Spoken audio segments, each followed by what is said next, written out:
Muito obrigada, Suzaine. É uma alegria estar aqui com todos vocês que estão aí em casa nos assistindo. E é um dia muito feliz para nós aqui da FAP, nessa aula inaugural, na pós-graduação de Filosofia, Ciência e Religião, que nós podemos dar o start aí nos estudos, não apenas da ciência, mas também nos aspectos bíblicos e filosóficos, que são muito importantes para a nossa cosmovisão. E eu quero falar um pouco sobre cosmovisão agora nesse momento. Veja que o título, né? Cosmovisão e os mitos da criação, é muito interessante a gente analisar algumas afirmações que são rotineiramente faladas na mídia, em textos, vídeos, enfim, de pessoas que vão criticar o criacionismo, por exemplo, ou quem tem a cosmovisão bíblica e acabam usando falácias para criticar coisas que são completamente equivocadas, né? Então, uma grande pergunta que a gente tem hoje é o que é verdade. A gente vive num mundo cheio de narrativas. As pessoas têm dificuldade de saber exatamente o que é verdade. A gente sabe que na ciência, esse conceito de verdade, ele pode ser um pouco flexível, porque ele depende muito do conhecimento que está disponível acerca de um determinado assunto. O que era verdade o ano passado em uma determinada área, talvez não seja verdade agora. Um exemplo muito interessante é a respeito do geocentrismo. Até alguns séculos atrás, até a Idade Média, por exemplo, cria-se piamente que o nosso planeta era o centro do universo. E aí, quando veio Copérnico e propõe que, na verdade, nós estamos ao redor do Sol, é uma mudança de paradigma muito importante e muito grande, e a verdade muda.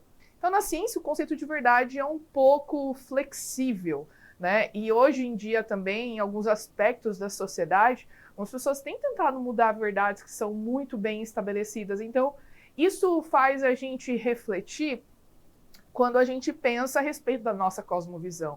A forma como nós entendemos as nossas origens influencia profundamente como vivemos e para onde vamos, inclusive o conceito que nós temos de verdade, né? Então, nós que somos cristãos, a gente entende que a verdade, de acordo com a Bíblia, é uma pessoa, não é uma coisa que muda conforme as coisas na sociedade, na cultura mudam.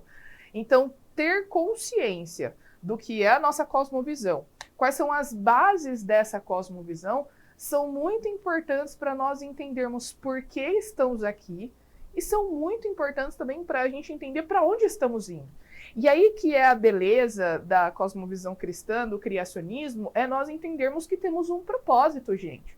Quantas pessoas vivem a vida sem sentido e às vezes fazem bobeira, né? Besteiras, tomam decisões equivocadas, porque não sabem por que estão aqui e não têm um senso de propósito.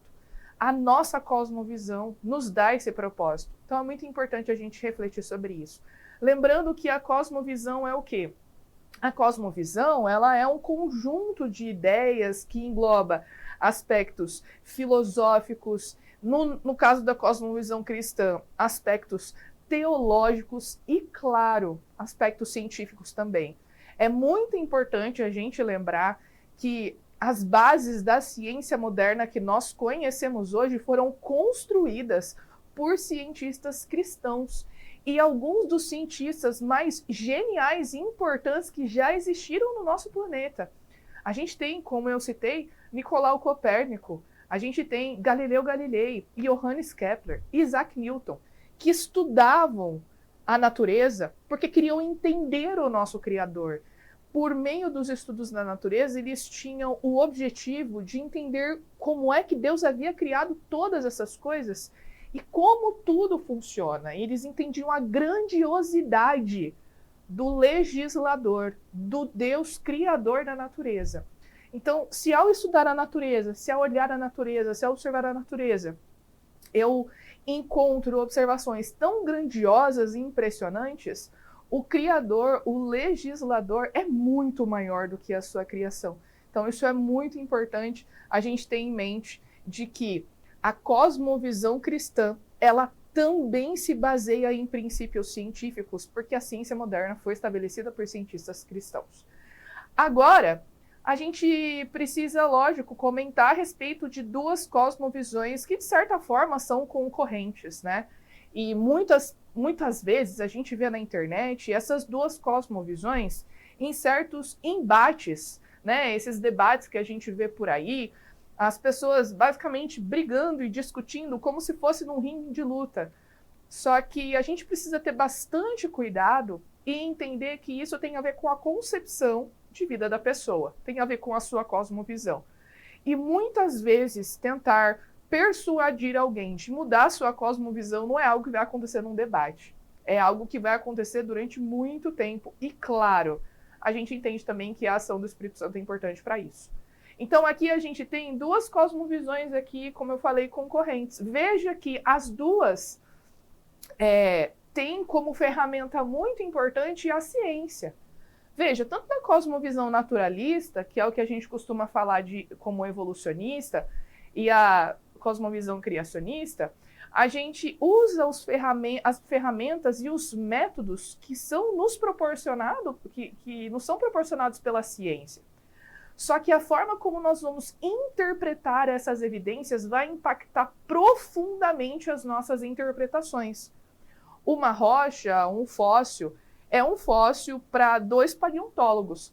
Agora, a forma como esses paleontólogos vão interpretar a forma como esse fóssil se formou, em que condições esse animal morreu, o que foi responsável pela sua morte e preservação, isso pode sofrer influência da sua cosmovisão, sem dúvidas, que é a forma como a gente entende as coisas, né?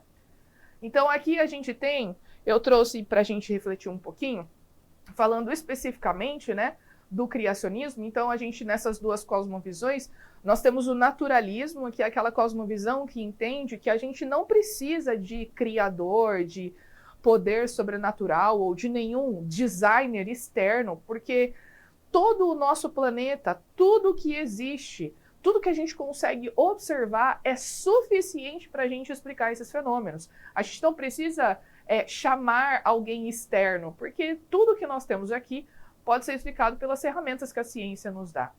Agora, na cosmovisão criacionista, a gente tem os princípios bíblicos que não apenas nos auxiliam em formar hipóteses, mas nos dão amplitude na observação e na interpretação das evidências, de forma que a gente acaba considerando hipóteses e explicações que não são consideradas pelo naturalismo, né? Então você já vê que aquilo é uma interpretação enviesada porque ele decide não considerar algumas hipóteses que podem ser plausíveis, por que não? Agora, voltando aqui para essa parte do criacionismo, esse é um infográfico interessante que eu fiz para a gente ver que existem vários tipos de cosmovisão criacionista. Então, a gente começa com aquela que é a nossa, né, de que nós cremos que Deus criou o nosso planeta em 6 dias, numa semana, com 6 dias literais, separando o sábado, descansando no sábado, e que não todos, mas a maior parte dos fósseis que nós vemos hoje, de fato, foram formados durante o dilúvio.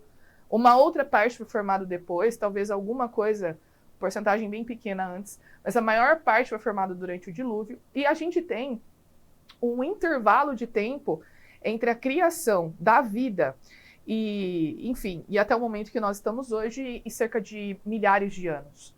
Só que conforme vai passando ali, você vai vendo que, de certa forma, essas cosmovisões vão se modificando e interpretando a Bíblia de uma forma diferente para que possam acomodar, talvez, algumas questões evolutivas. Então, você tem aqui a teoria do intervalo, em que Deus teria feito pelo menos 2 momentos de criação.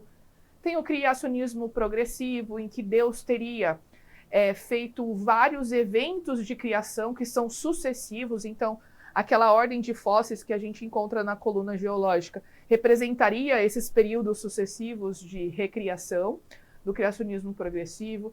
Tem a evolução teísta, que entende que Deus teria criado, por exemplo, uns seres vivos muito simples, ou os primeiros blocos ali, construtores da vida, e teria usado a seleção natural para criar, o que é algo que ao longo do curso você vai ver que é bastante equivocado, de acordo com a perspectiva cristã adventista, né? Temos a evolução deísta, que são aquelas pessoas que acreditam que Deus criou tudo, mas ele simplesmente nos deixou à nossa própria sorte. Ele não está presente, ele não intervém, ele não direciona, ele não interfere na sua criação. Temos a evolução panteísta, que Deus está em tudo e em todos, por isso que ele também evolui, né? E a questão da panspermia, então, se a vida não surgiu aqui no nosso planeta, provavelmente esses blocos construtores da matéria orgânica, os primeiros seres vivos bem simples, teriam vindo na carona de cometas, porque eles surgiram em algum outro lugar do espaço ou do sistema solar. E a gente tem, então, no final, a evolução, que é uma cosmovisão e uma teoria completamente materialista, né? Ou seja, eu não considero em nenhum momento a ação divina e sobrenatural em relação a isso. Vamos aqui falar, então, em questões debatidas, que algumas pessoas dizem que é verdade e outras pessoas dizem que é mentira. E eu achei legal, trouxe aqui alguns para a gente discutir. Mitos, né, do criacionismo e afirmações que as pessoas andam fazendo por aí e que são falaciosas, são mentirosas, né? Então, uma afirmação que é frequentemente feita por críticos do criacionismo é que nós criacionistas ignoramos as evidências evolutivas. Bom, para começo de conversa, não existe evidência evolutiva, muito menos evidência criacionista. Evidência é evidência. Eu não posso sequestrar um fóssil e dizer que esse fóssil ele é evolucionista. Ele é um fóssil, ele não pensa. Quem é evolucionista, quem é criacionista, é o cientista que está estudando e interpretando esse fóssil, né? Agora, olha só que interessante. Esse aqui é um plesiosauro, tá exposto no Museu de História Natural lá de Londres. Veja o tamanho desse animal. Ele foi basicamente preservado de forma completa, né? Você vê ele completamente articulado, as partes todas bonitinhas ali, foi achado ali na Inglaterra. E quando a gente vê um fóssil desse jeito, novamente, ele não é evolucionista, ele nem é criacionista, mas a gente pode afirmar, né? Ele foi soterrado de uma forma rápida. Porque se o animal ele morre e ele fica exposto por ali, tem os organismos que são detritívoros, que vão se alimentar, se decompor do animal, vão pegar uma parte e levar para longe para comer, eles vão se desmembrando, etc. Então, para que ele seja preservado dessa forma, esse animal precisa ser enterrado muito rápido. Na disciplina de geologia e paleonto, vocês vão entender como acontece o processo de fossilização e talvez se lembrem desse exemplo que eu estou dando aqui. Essa é uma evidência. A cosmovisão criacionista entende que esse soterramento rápido aconteceu durante a grande catástrofe que é o dilúvio. Já evolucionistas podem afirmar que isso pode ter acontecido no passado, em localidades específicas, mas não algo global, certo? A gente tem aqui um outro exemplo, olha só a cabecinha da menininha ali, esse é um mosasauro, né? Aquele dinossauro não, mas aquele réptil aquático que aparece nos filmes do Jurassic World, né? Que ele aparece levantando assim da piscina, como se fosse um SeaWorld, né? Jurássico, e ele aparece mordendo, né? É esse animal aqui. Ele também, olha só, como a preservação dele é excepcional. Fenômeno catastrófico que soterrou esse animal, certo? Então, a gente tem aí exemplos muito interessantes de evidências que podem ser interpretadas de forma distinta. Esse aqui são as tartarugas de Galápagos, né? E veja que a gente encontra uma morfologia, uma forma distinta do casco desses animais. E a gente pode explicar essa morfologia distinta, olha só, pela seleção natural, por processos adaptativos. Eu não preciso recorrer a teorias evolutivas para isso, já que a cosmovisão criacionista também aceita a seleção natural. Não como um poder sem limites, né? Basicamente como uma entidade que alguns evolucionistas descrevem e usam a seleção natural para explicar as mudanças, né? Mas a gente entende que são processos adaptativos. Elas não deixaram de ser tartarugas, são tartarugas, mas têm diferenças nos seus cascos porque tiveram que se adaptar a ambientes distintos, né?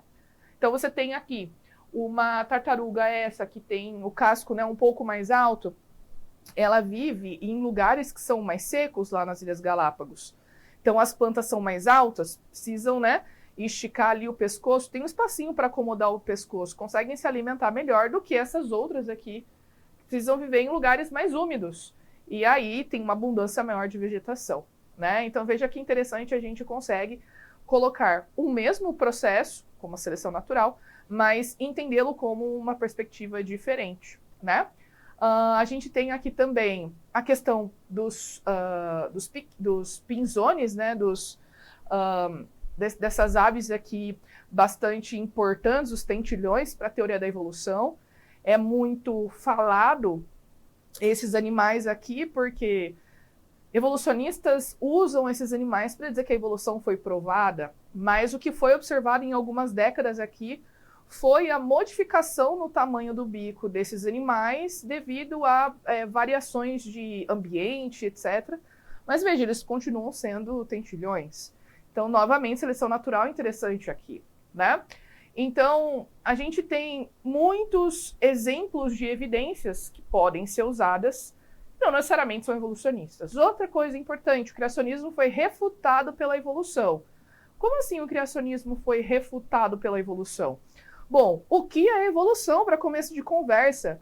A gente precisa definir muito bem esse termo, porque as pessoas usam esse termo aí à torta direita e fala de evolução e a pessoa critica, sendo que ela está falando da mesma coisa que o colega. Evolução nada mais é do que descendência com modificação. Se você tem descendentes que apresentam variações, como por exemplo na questão dos tentilhões, na forma do bico, você tem evolução.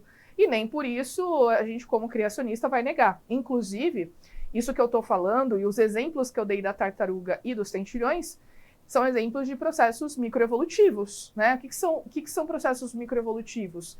São mudanças que acontecem dentro das espécies e que acaba produzindo uma variação. Olha só que lindo esses animais. Todos eles são cachorros, todos eles são canis lupus. Mas você tem animais que são enormes, né? Você tem o pug, que é pequenininho. Todos eles são variações da mesma espécie. O que aconteceu aqui? Ao longo dos últimos anos, das últimas décadas e séculos, o homem foi, por meio de seleção artificial, conduzindo aquelas características que lhe agradavam mais, né? Você tem os huskies, por exemplo, que são cachorros super fortes, conseguem enfrentar invernos muito rigorosos, né? Conseguem se deslocar por quilômetros e foram sendo selecionados ao longo de muitos anos, né?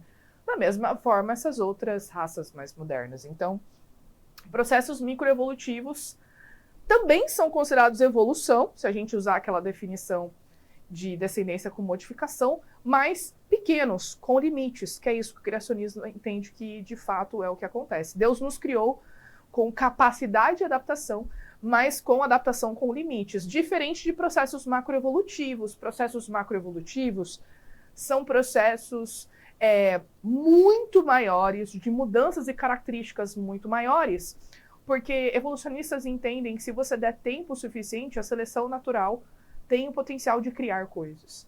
Então essas mudanças vão sendo selecionadas, elas vão acumulando, se acumulando, e com o tempo vão surgindo, por exemplo, de uma ave, surge um pterossauro, que é um réptil alado, e um morcego. Isso aqui é um processo macroevolutivo. Isso aqui nós entendemos que não é possível, porque não temos evidência observacional e o registro fóssil é bem falho nessa questão. Mas processos microevolutivos não há problema nenhum.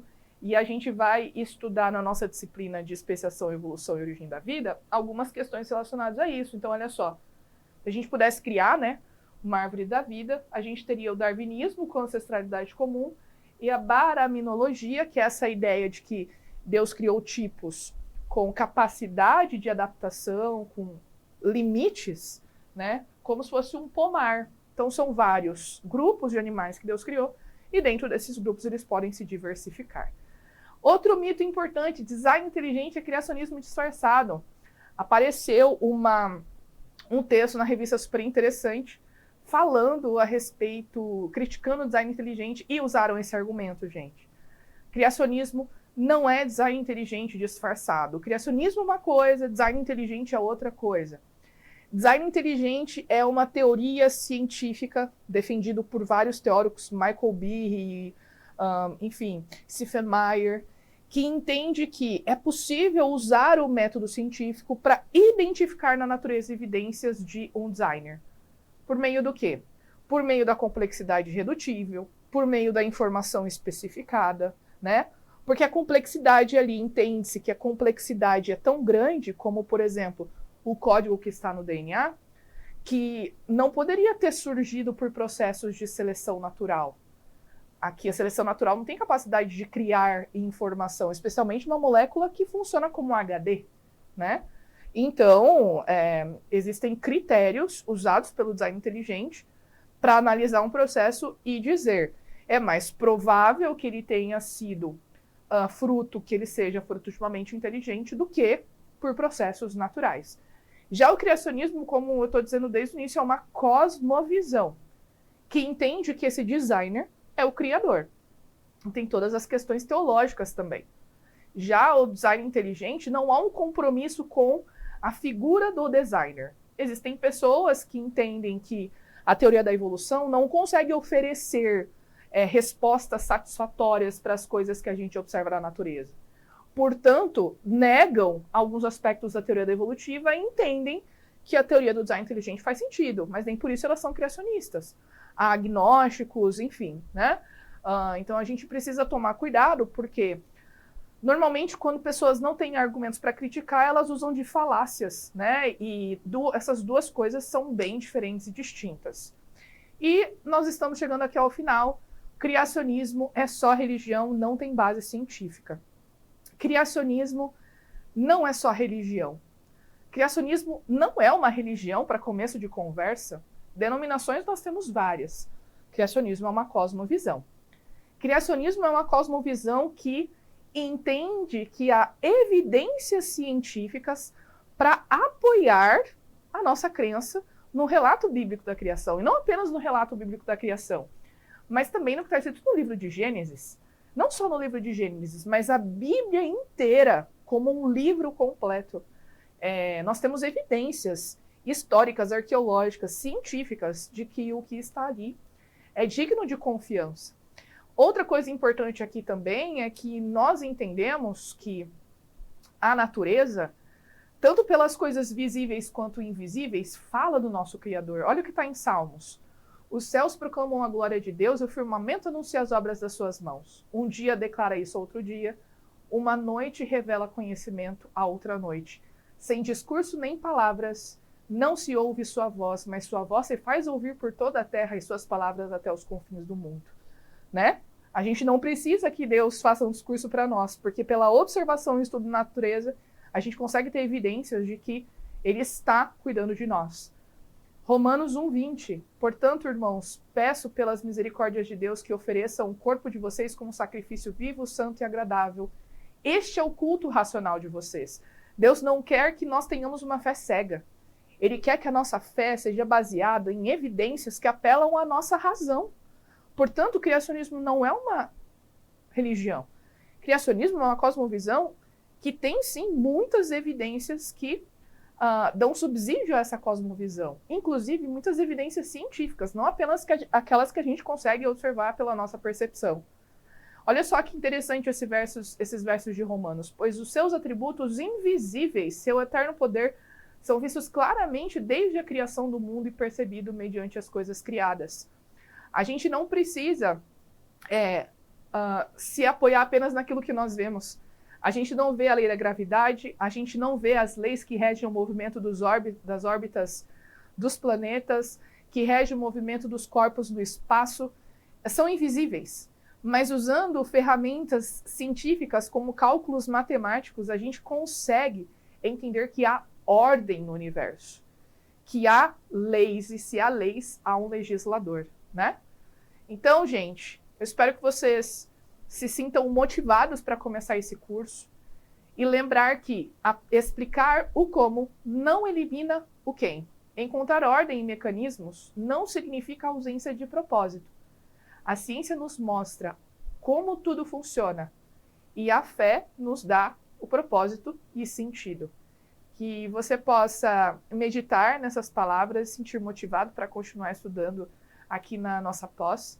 E agora você fica com alguns detalhes muito importantes que o professor Thiago vai passar para vocês a respeito das disciplinas aqui na nossa pós-graduação. Até a próxima!